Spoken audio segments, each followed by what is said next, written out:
Hello મિત્રો, જો હવે વાડીમાં જીરું ને ઘઉં ને બધું કઢાઈ ગયું છે અને જીરું ભરાઈ ગયું છે ને હલરે વી ગયું છે ને અત્યારે હું ક્યાં આવી ગઈ છું ખબર છે?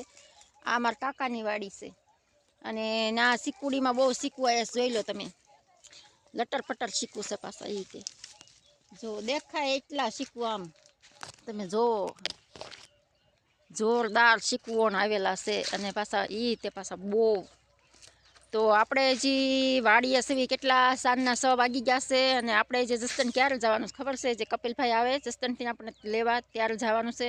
અને અત્યારે તો હું જો અમારા કાકાની વાડીમાં આવીશું. શીખવું ને એવું બધું બહુ સારું હતું એટલે આપણને એમ થયું થોડુંક લોકેશન સારું છે એટલે અહીંયા થોડીક વિડીયો બનાવી, રીલ્સ એકાદી બનાવી. તો સારું, હાલો જે હું તમને બતાવીશ આપણું જીરું ને એવું કઢાઈ ગયું છે. એ જે પડા વસાળ જ છે, બહુ મીઠા થઈ ગયા. મીઠા છે અમુક અમુક સિક્કું આમ બહુ પાકલ છે, આમ હાવ આમ ભાવે. જો રાજે તો 2 ઉતાર્યા છે ને ખાય છે ત્યારે સિક્કું બહુ મીઠા શીખું છે. તો આવી જાવ સોમલ પર મમ્મીની વાડીએ સિક્કું ખાવાની કેરી બહુ આવી છે. તો આવવાનું ભૂલતા નહીં મારા વાલીડાઓ. નવા વિડીયોમાં મળશું.